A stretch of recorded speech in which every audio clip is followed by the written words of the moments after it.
Welcome to the channel, everyone. So this is my first video I've made in about 5 years. It's actually the second video I'll be posting on this channel, but it's been a while. Got a few different projects here I got going on. 56 Chevy truck, 58 Bel Air, 76 Ford Maverick, and this goofy prototype golf cart. But I figured post some videos on here, kind of show you my process for how I build vehicles. It's not necessarily the right way, it's not the wrong way, it's just the way I do it. But overall, it's worked out pretty well. I got projects in 3 different stages.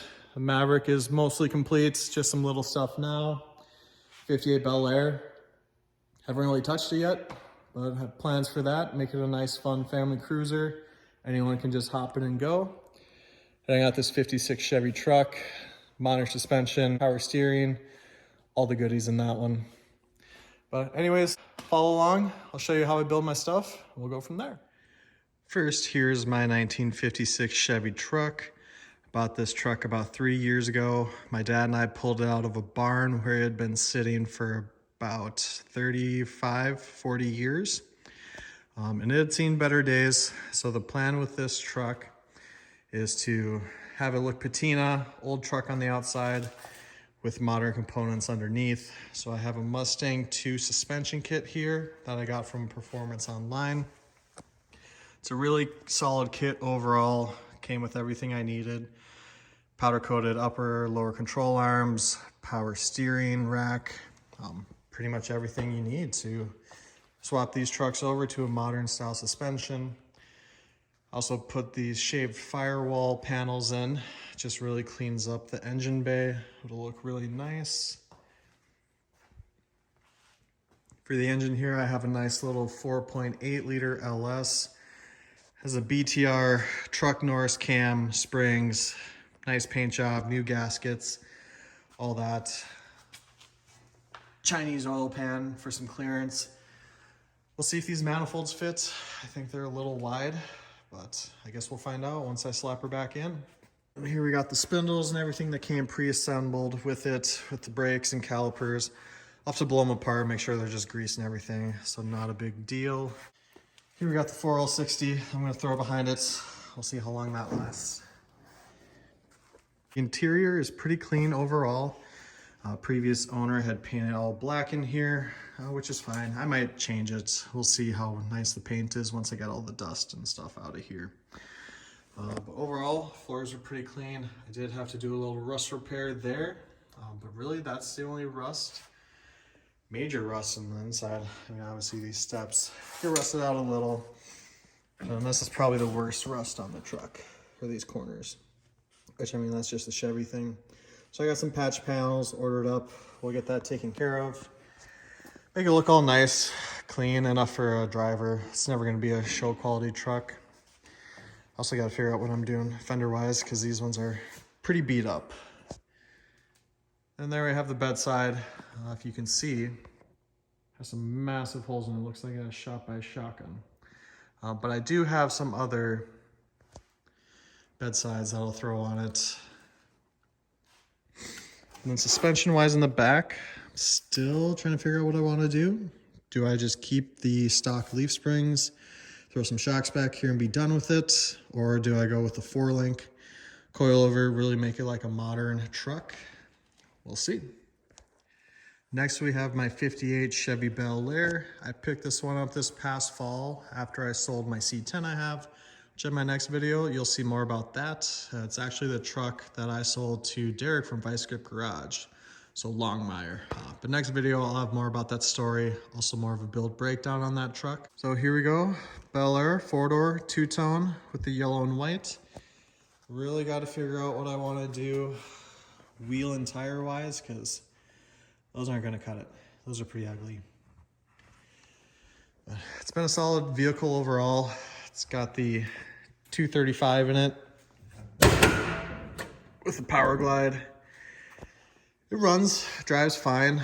The 235 is pretty tired though. It has quite a lot of blow by, as you can tell from the hood. Yeah, it's rough. But I do have a 4.8 4L80 combo that I picked up. I have another 5.3 sitting right over there. So I'm probably gonna swap that 5.3 cam springs, throw it in front of that 4L80, torque converter. Just make a nice family cruiser out of it. I like to do AC, heat, all that stuff. Overall, condition is very good for this vehicle. It obviously does have some patina.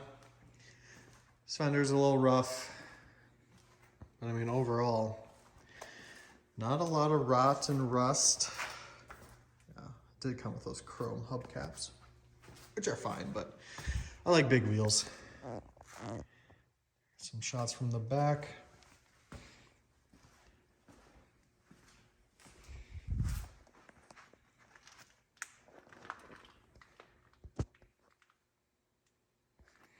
All right, I'll show you the interior here. Overall, the interior is pretty good. The dash and everything is intact. It's not missing anything. Definitely smells like an old car. So it's missing the carpet. It did come with a carpet kit, so I'll put that in. But I plan to rip the seats out, make sure there's no big rust issues or anything. Slap some rust preventive paint down, throw some sound deadener insulation down, throw the carpet, seatbelts, give it a little safety because there's no seatbelts in this thing. I love the steering wheel and the dash on these things. Yeah, they are incredible. So the plan with this vehicle, throw some new wheels, tires on it. I got disc brakes and some drop spindles for up front, just to make the braking a little better than all the stock drums that it has right now. I also have an air ride kit that I got from Easy Air that I'll be making videos about. Putting that in. I did air ride on my C10. It's a lot of fun. It's a good time. Same thing with these vehicles. I mean, they just look so much better when they're laid out. Finally, we have my baby here. So this is probably the most complete project-wise out of the vehicles I have. So it's a 76 Ford Maverick. It's got some nice wheels, carbon fiber hood, turbo LS with a 6-speed. And yeah, I've had this car for over 10 years now. Used to be my daily driver for a really long time. Had the old 200 cubic inch inline 6 and a 3-speed. Just absolutely gutless. So then I decided I want a little more power. Didn't like any of the Ford stuff, so I decided to go LS just because the power is easy, cheap, and reliable. So I'll show you under the hood.